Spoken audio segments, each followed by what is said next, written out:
לפני זה הייתה לי מקס יום הולדת. מקס! איפה מקס? הנה, למקס הייתה יום הולדת, הוא עוד לא כל כך גדול, הוא עוד לא 75, אבל כמעט. טוב מקס, לא ידענו שזה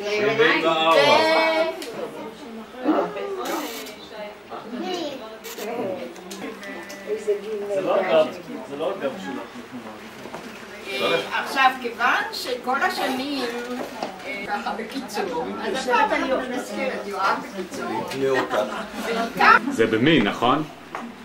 את מוכנה לשים את המי עוד פעם כדי שאני... זה המי שלי. תגידי עוד פעם את זה. לא יאומן, לא יאומן, לא יאומן, כי יסופר.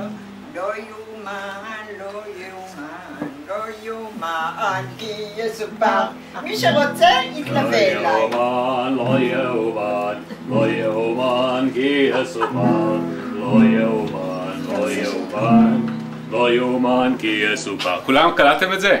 אתם רוצים לעשות עוד ניסיון אחד? 3, 4. לא יאומן, לא יאומן, לא יאומן, כי יסופר. לא יאומן, לא יאומן, לא יאומן. אני רק שומע את עצמי, חבר'ה, מה קורה לכם? כי אתה זרה. נו, יאללה, עוד פעם אחת, ניסיון אחד ואחרון, אחרת אני לא יעזור אתכם, ידע לא תתחיל. אבל זה מזויף הכל. 3, 4. נטע. 3, 4.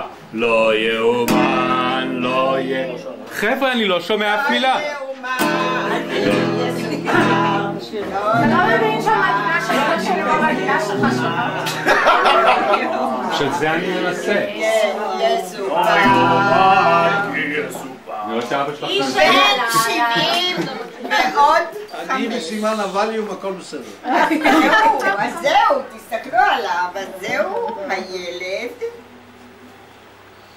איפה נוחצים? שלדעתו... מי זה שלמה פה? בגושטה. איפה שלמה? בגולה. שם עומד על הכיסא. יש שוט שמסודר של פריימר.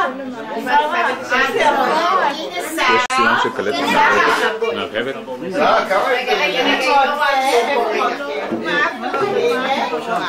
והמטולטל הזה הנחמד זה סבא שלמה. אתם מאמינים? אבל אז היה לו. לא יאומן כי יסופר. אתה יכול אפילו לקחת סתם, שזה יהיה לך כזה מימון לגמרי. ולראות את עצמך.